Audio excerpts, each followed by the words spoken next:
Okay guys, this is the second video for working into this task, which is now it says compare the pH, right, of 0.02 molar of KOH, which is potassium hydroxide, and 0.1 molar of, right, ammonium hydroxide. Okay, so that's OH. So that's pretty easy to work with. The same thing you have to work in this case, understand and underline this. Both of them have OH.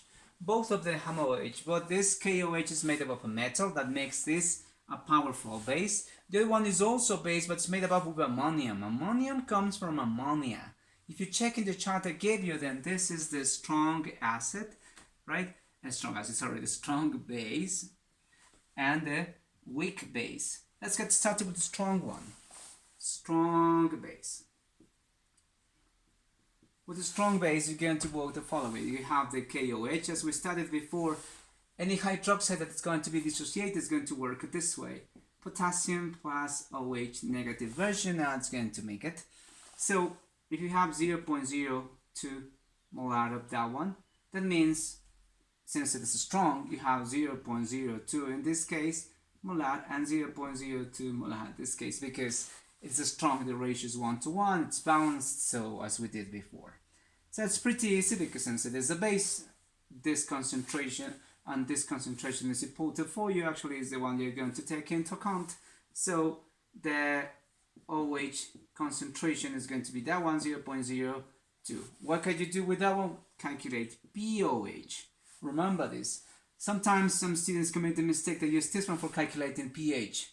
You can't. You must calculate pOH first.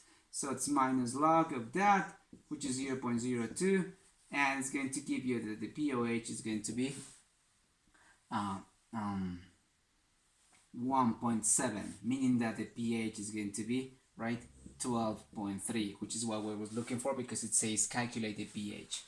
Okay, I'm going to erase this so I can work with a weak base with the same process, the same principles and stuff for that.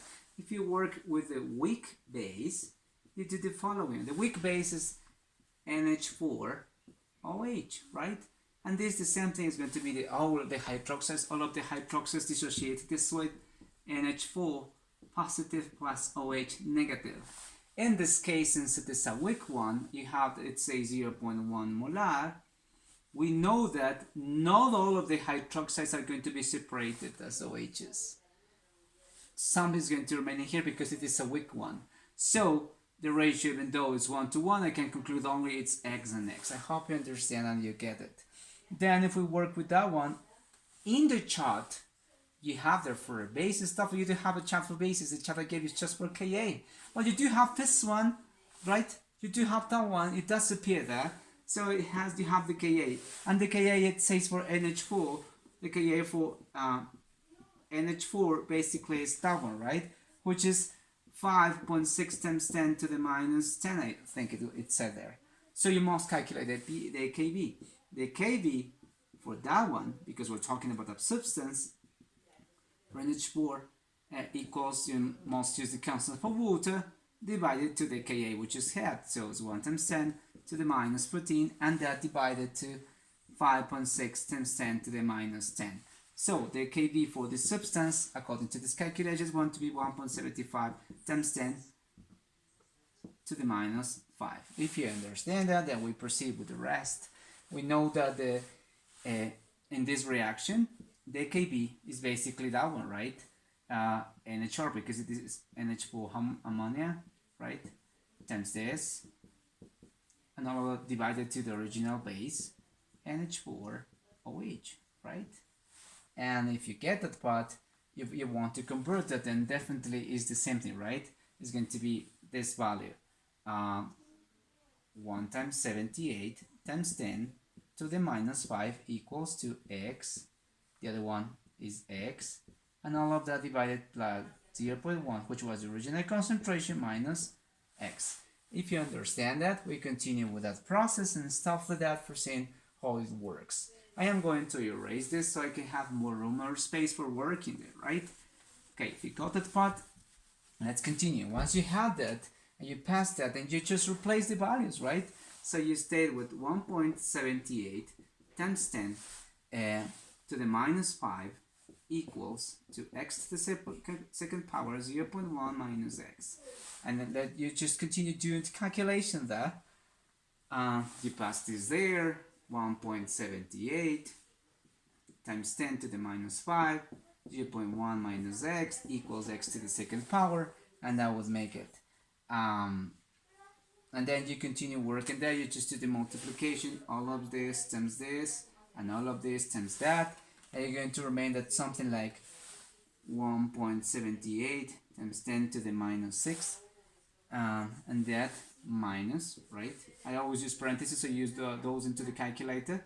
The same 1.78 times 10 to the minus 5, x equals x to the second power. Then you pass all of that next to the x, 0 equals x to the second power, plus 1.78 times 10 to the minus 5 x, right? And minus 1.78 times 10 to the minus 6, right? And that would make it. So if you get that part, what you just have to do is replace, you have in this moment the value, so a equals 1, b equals this value 1.78 times 10 to the minus 5, and c equals this minus 1.78 times 10 to the minus 6. So basically that would make it in terms for doing or knowing how to do and apply this amazing formula. X equals minus b positive square root of b squared to the right for ac, and so on, so on, so on, so on, so on, right? You know that.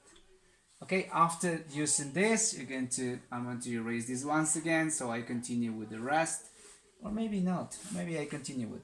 So, okay, then you insert all of these values there, and you're going to remain with the following.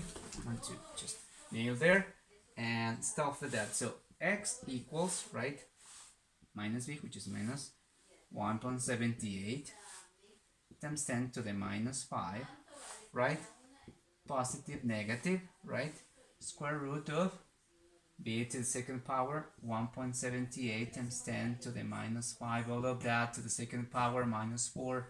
What is 1? 1, and 1 is minus 1.78 times 10, right, to the minus 6, right, and all of that divided to 2 times 1. You understand that after I did before in previous videos, you insert all of those values into the calculators, and at the end you're going to end up basically with this value minus 1.78 times 10 to the minus 5, right? Positive, negative square root of eventually this to the second power minus this, minus times minus is positive. You're going to get a positive value there. You will remain with 7.12 times 10 to the minus 6. And all of that divided 2 times 1 is 2, right? So at the end, what you're going to have is equals, you put equals there. You're going to have something like this, right? Is minus 1.78 times 10 to the minus 5, positive, negative 2.67, right? Times 10, right? And to the minus 3, and all of that divided to 2. So x1 is going to be specifically, right, 1.33 times 10 to the minus 3, and x2 is going to be minus 1.34 times and 10 to the minus 3. Important for you to remember, you're going to stick with this value because it is positive, and then with that one you can calculate it. What is x? According to what I said before in the reaction, this is x, so this is the OH. OH concentration is going to be 1.33 times 10 to the minus 3. If you just found it, then POH is minus log of that, right? 1.33 times 10 to the minus 3. Then the POH. Why POH first? Because it is from OH. Remember that. It's going to be 2.88, meaning that the pH, this 14 minus that, is going to be 11.12. Well, this looked a little bit simple. Now I need you to pay attention to something which is really important and applicable for acids and bases. What is that? You're going to take notes about this. We did all of this amazing process, which is found out that this is the amount of hydroxides released by the 0.1 molar of ammonia. Let's find out the percentage just per se. I know it wasn't part of the exercise because I just compared.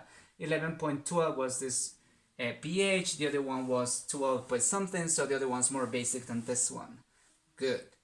But if you take into consideration the following, let's find out the percentage, right?